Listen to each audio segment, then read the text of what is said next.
Romeo کے نام police رسول کا خط اور اس کا 10واں باب جو 21 آیات پر مشتمل ہے۔ اے بھائیو، میرے دل کی آرزو اور ان کے لیے خدا سے میری دعا یہ ہے کہ وہ نجات پائیں، کیونکہ میں ان کا گواہ ہوں کہ وہ خدا کے بارے میں غیرت تو رکھتے ہیں مگر سمجھ کے ساتھ نہیں، اس لیے کہ وہ خدا کی راست بازی سے ناواقف ہو کر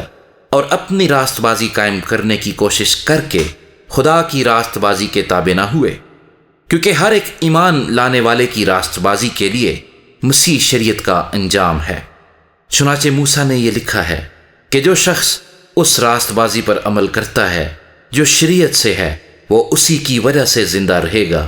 مگر جو راست بازی ایمان سے ہے وہ یوں کہتی ہے کہ تو اپنے دل میں یہ نہ کہہ کہ آسمان پر کون چڑھے گا، یعنی مسیح کے اتار لانے کو، یا گہراؤں میں کون اترے گا، یعنی مسیح کو مردوں میں سے جلا کر اوپر لانے کو، بلکہ کیا کہتی ہے یہ کہ کلام تیرے نزدیک ہے، بلکہ تیرے منہ اور تیرے دل میں ہے۔ یہ وہی ایمان کا کلام ہے جس کی ہم منادی کرتے ہیں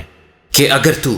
اپنی زبان سے یسوع کے خداوند ہونے کا اقرار کرے اور اپنے دل سے ایمان لائے کہ خدا نے اسے مردوں میں سے جلایا تو نجات پائے گا، کیونکہ راست بازی کے لیے ایمان لانا دل سے ہوتا ہے اور نجات کے لیے اقرار منہ سے کیا جاتا ہے۔ چنانچہ کتاب مقدس یہ کہتی ہے کہ جو کوئی اس پر ایمان لائے گا وہ شرمندہ نہ ہوگا، کیونکہ یہودیوں اور یونانیوں میں کچھ فرق نہیں، اس لیے کہ وہی سب کا خداوند ہے اور اپنے سب دعا کرنے والوں کے لیے فیاض ہے، کیونکہ جو کوئی خداوند کا نام لے گا نجات پائے گا۔ مگر جس پر وہ ایمان نہیں لائے اس سے کیوں کر دعا کریں، اور جس کا ذکر انہوں نے سنا نہیں اس پر ایمان کیوں کر لائیں، اور بغیر منادی کرنے والے کے کیوں کر سنیں، اور جب تک وہ بھیجے نہ جائیں منادی کیوں کر کریں۔ چنانچہ لکھا ہے کہ کیا ہی خوش نما ہیں ان کے قدم جو اچھی چیزوں کی خوشخبری دیتے ہیں، لیکن سب نے اس خوشخبری پر کان نہ دھرا۔ چنانچہ یسایہ کہتا ہے کہ اے خداوند، ہمارے پیغام کا کس نے یقین کیا ہے؟ پس ایمان سننے سے پیدا ہوتا ہے اور سننا مسیح کے کلام سے۔ لیکن میں کہتا ہوں کیا انہوں نے نہیں سنا؟ بے شک سنا۔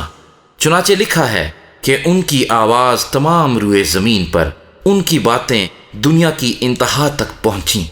پھر میں کہتا ہوں کیا اسرائیل واقف نہ تھا؟